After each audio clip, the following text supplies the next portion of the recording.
the Healing Through Love podcast with Sharlene Lynch and Rose Davidson.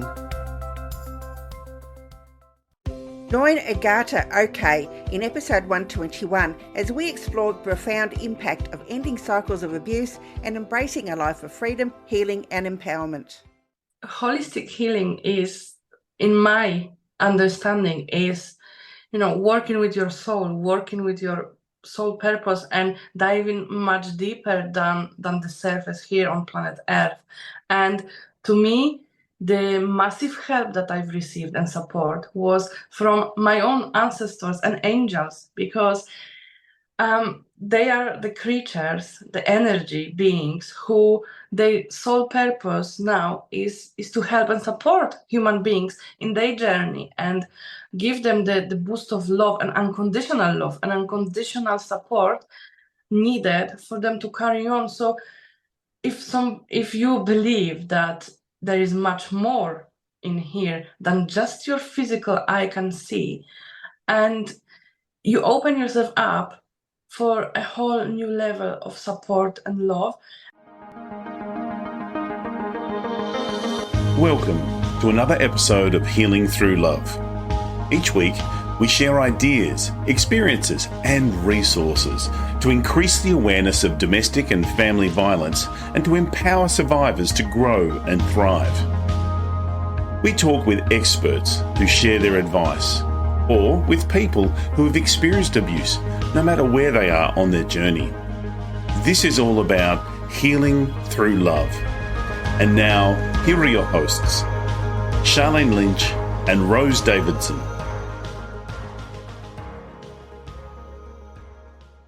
Hello, and welcome to the Healing Through Love podcast, the space where stories of strength, resilience, and transformation unfold.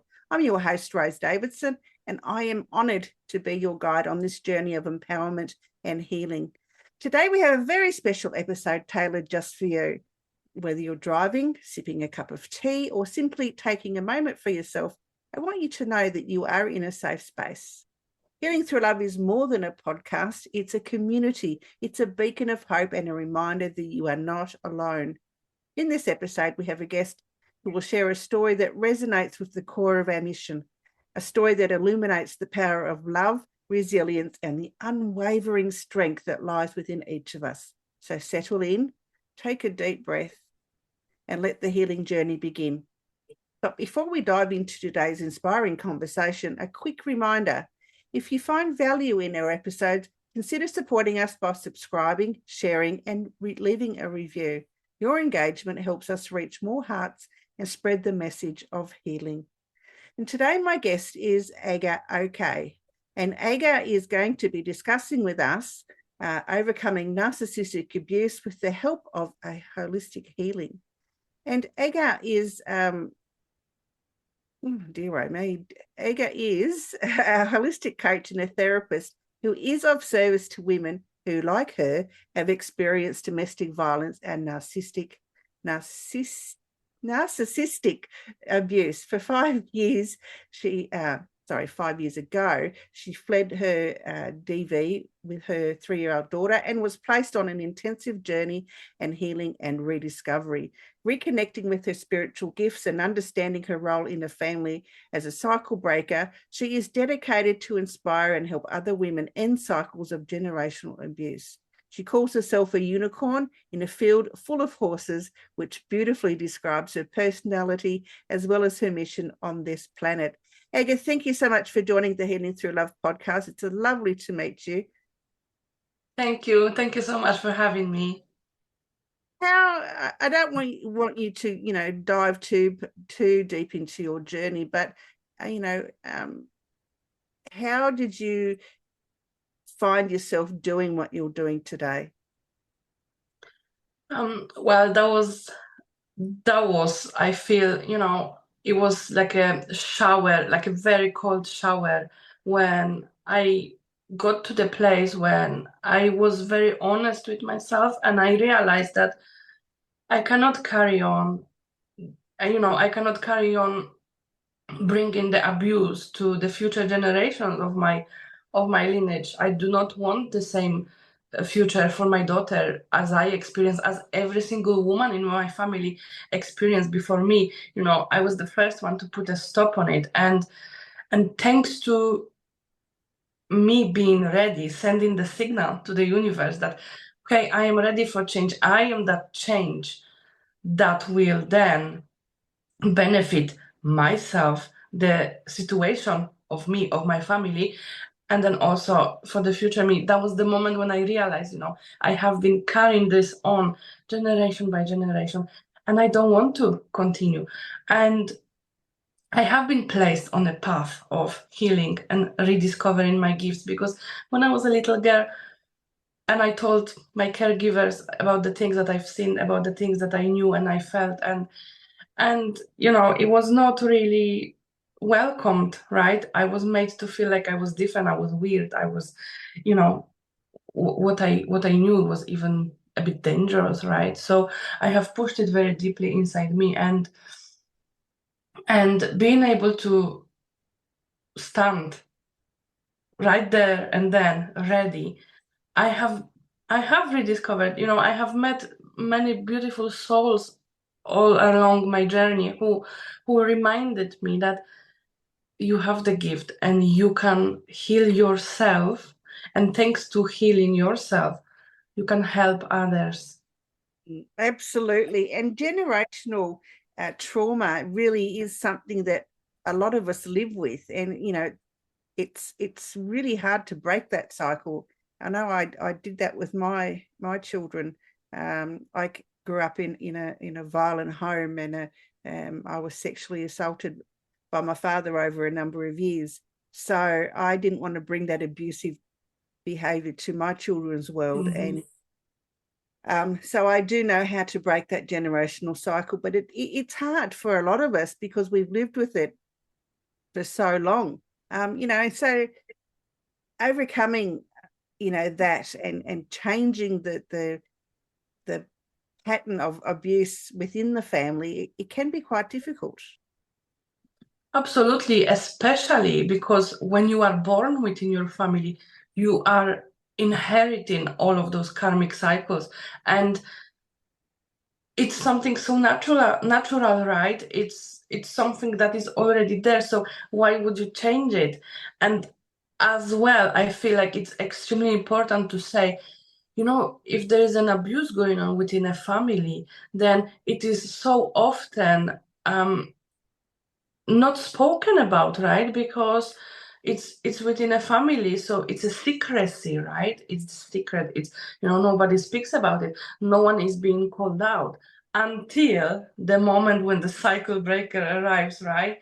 And they are the ones to call it out, to call it by its name, first of all, and then it causes a lot of, it's like a tornado, right, within the family, because you know, family members very often, they don't even want to acknowledge that there is an abuse going on. They don't want to call it by its name. And as cycle breakers, I always call us unicorns in a field full of horses, because there is a term called black sheep of the family, and I feel it has such a negative impact. It has such a negative narrative, right? Because I am not a black sheep. I am that unicorn. I was born within my family for this purpose, to break those cycles and replace them with something so beautiful and beneficial for everyone, that I feel like it's such an important role, and it's an honor to be that unicorn in a field full of horses. And yes, and I called the abuse by its name. I called every single person out. And today, you know, it resulted in me not having contact with them, but I feel like it's much more beneficial for me than having contact with them, than, you know, exposing myself to the abuse, and therefore exposing my child to the possible abuse that I have experienced. And I don't want this. So I chose myself, I chose my happiness, and I chose my freedom. And because I chose myself, my daughter will not have to experience the patterns. She will not be inheriting them. She will not be living by them, and she will not be repeating them. Yeah, absolutely. It's always good when, you know, we cycle breakers. And I want to ask you, Aga, how can we find our voices after abuse? You know, it is so important that we speak up for ourselves, and, you know, we share our experiences with others, but how can we find that voice to be able to share our experience? That is an excellent question, because I would say always after you've been experiencing an especially narcissistic abuse or any sort of abuse, you are being made to believe that everything you say is a lie. You start to believe yourself that maybe I make this up, because there was so many times whilst I was going through the abuse, when I was like this, I was like, maybe it's me, maybe I'm just making it bigger than it is, maybe I overthink everything, maybe, you know, this poor guy, I should just leave him alone, maybe he's not doing anything. And he made me to believe that if I go to court, if I go anywhere, like, nobody will believe me, because he created such a perfect public persona, right? So finding your voice, it's very difficult, because on one part of you needs to speak about what happened to her, needs to make someone aware of what was going on. And the other part of you is like, but no one is going to believe me. Nobody will want to listen to me, because you were made to believe nobody will, because that was the interest, that was in an interest of an abuser to make you believe like this. But when you start speaking up, just find even one person to tell it to tell your story to, or even tell it to yourself, to the mirror, right? Look at yourself in the mirror and listen to yourself voicing it aloud, because when it's all in your head, it's all over the place, right? But once you voice it out, once you talk about it, you'll be able to hear it all. And that happened with me. I found an old friend of mine, and I said to her, look, things I've told you about my marriage, about my relationship, they were not really exactly what I said it was. Because, you know, when you experience the abuse inside of your home, you want the outside world to think that you're doing so well, that everything is fine. You don't want them to know what's happening. And I was so embarrassed and ashamed, even in front of my own mother, to admit that, you know, you were right about him. Because, you know, it takes a lot of courage, but you just need to answer yourself this simple question. You know, what is more beneficial to you? Carrying on as you are, or facing the uncomfortable truth, doing it for yourself so you can, you know, take a step forward? Because with every little thing that you do, you know, start talking to someone about it, acknowledge that, okay, and take responsibility that something is not right. You are the one, you put yourself in this situation for a reason, but you can also take yourself out of this situation. And I think that's the key, you know, realizing what is best for you. And then once you realize that, once you make that decision, send that signal to the universe, I'm ready, the path will unfold in front of you. You don't have to know every single step on your journey. You just need to know that one step that you're gonna take.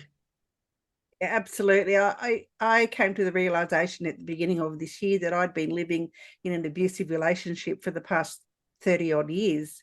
I don't know what I don't know what prompted this realization. I have no idea. But for me to realize that, it was like a weight had been lifted off my shoulders when I realized that the things that had been happening to me weren't okay, and that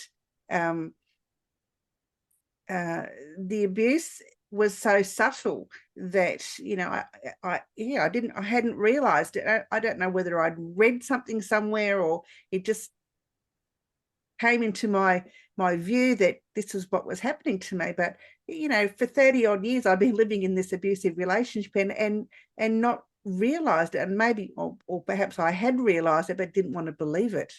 But yeah, I think it's quite difficult when it's so No, I don't know, something that you have lived with such a long time that you don't perhaps realize that you are living in an abusive relationship, and that, you know, you are more worthy than what you give yourself credit for.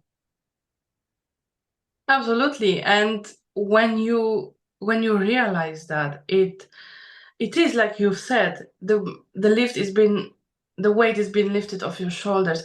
But at the same time, you know, exactly, there comes this, I would call it an anxiety, because then you start wondering, okay, what now? What's gonna happen now? How am I gonna do all of this? And very often, especially women, when they want to escape an abusive relationship, you know, when so many of those questions start to pop into your head, it feels like it's such a difficult mountain to climb.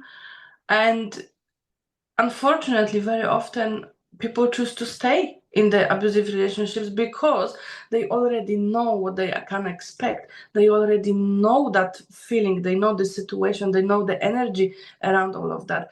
And to break that pattern, to step out of it, it's extremely uncomfortable, let's be honest, because you have to face so many difficult decisions, it's a life-changing situation. You taking the step that will change the whole trajectory of your life, and it is scary. Oh, absolutely. Yeah, it totally is. And, you know, I'm still living with my husband because he's got Alzheimer's, and so I don't want to just abandon him when he, you know, is in need of care. So I'm still living in that type of relationship. And I've sort of come up with strategies now so that, you know, I don't put myself into. I mean, he's not physically abusive, so I'm safe in that regard. But it's just the narcissistic behavior that, you know, I've had to learn to overcome in the last few months, and you know, and I'm, you know, going through that healing process. But, you know, with what you do, you promote holistic healing. How can you help, or, you know, give some advice or strategies for our listeners today on how they can overcome narcissistic, I really have a difficulty saying that word, abuse, you know, through holistic healing? Holistic healing is, in my understanding, is, you know, working with your soul purpose, and diving much deeper than the surface here on planet Earth.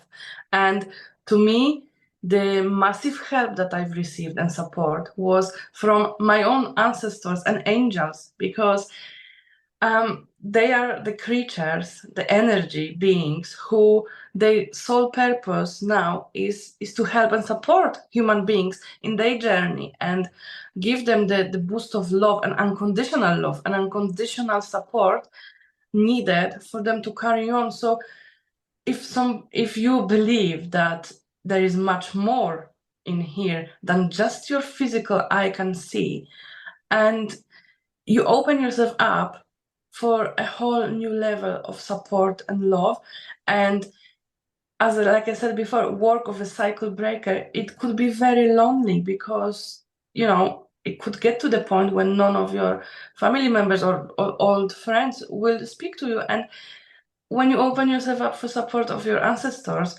who have lived the life that you were living up to that point, they are the experts in the field, who, you know, some of the ancestors, once they cross, they really want to help the cycle breaker, the unicorn in the family. They really want to help them breaking those cycles, identifying more of them, and, you know, calling everything as it is. And they, you know, they've got so much beautiful insights and wisdom to share, because they do not have the human characteristics, like the judgment, and, you know, they're not interested in any of that. They're only interested in supporting you in your journey, helping you breaking those karmic patterns that they used to some of them create even, or, they used to repeat themselves. So I feel like, it is an absolute honor to be able to connect with the ancestors, and anyone can do that. Obviously, with the right support and guidance, but everyone can do this, and everyone can access support of their own ancestors and angels. And, for someone, it might be funny, right? But for me, I have lived with this for so many years, and I have been able to get the help of these beings, and for me it works, and I am always open for all the signs, all the communication, and I can recognize the signs because they will always, your angels, your ancestors, they will always communicate with you in the way that you understand. So, and they will never give you anything that you are not ready for. So if you have that in mind, I feel, it's a road to success, because you have all the tools needed to do the work. And when you are not alone, when you have that feeling you are not alone, you can move mountains. Absolutely. Yeah. I often think that holistic healing is, it's can be beneficial to a lot of people, and sometimes, as you say, you need to be able to listen and hear, from your guides, guardians, angels, and sometimes it's not so easy for some of us who are, a little bit closed-minded about the whole process. But I think if you just open up your heart and open up your mind, the solutions will come to you, or they'll be given to you. Absolutely. And you can always start with asking your guides, asking your angels for a little sign that they are there, that they are in your presence, and just open yourself up, and you will be surprised how quickly you will receive that sign. And I feel like this is another extra boost of feeling secure, because there is this whole stigma about healing and working with other spiritual beings that are not humans here on earth. It is, I've heard so many stories, and but if you are open, if you open your heart, it doesn't cost you anything to open your heart, and just a little bit of curiosity. I think every single person on this planet has that curiosity in them, and just check it out, just try, and you will be surprised how it will make you feel, because presence of your angels, when they are present in your space, it's so uplifting. You feel so safe, and you will feel much better, trust me, because I was scared of it, right? Due to my own childhood, I was scared of my gifts, and when I someone needed to hold my hand, but they did. And I realized that it's such a safe space. It's the safest space I've ever been to. Wonderful. Yeah, and I agree with you. I think it's just opening your heart, and taking a listen. Now, Aga, your business is called Mama from the Moon, and you are on Instagram. Where can people find you? Anywhere else? Yes, well, I am on TikTok. I don't share much on there, but there is loads of videos about the ancestral healing, the breaking of the cycles. But yeah, mainly I am on Instagram, and yeah, that's how you can find me and get in touch. Wonderful. So that's Aga on Instagram with Mama from the Moon. Aga, it's been an absolute pleasure. Thank you so much for joining me today and sharing your wisdom with us. Thank you so much for inviting me. I had a really lovely time. Bye for now. Thank you. Bye. Thank you for joining us for this episode of Healing Through Love. You can get further resources, see the show notes, or simply reach out to us via our website at htlaustralia.org. Thanks so much for joining us, and we look forward to your company next time on the Healing Through Love podcast.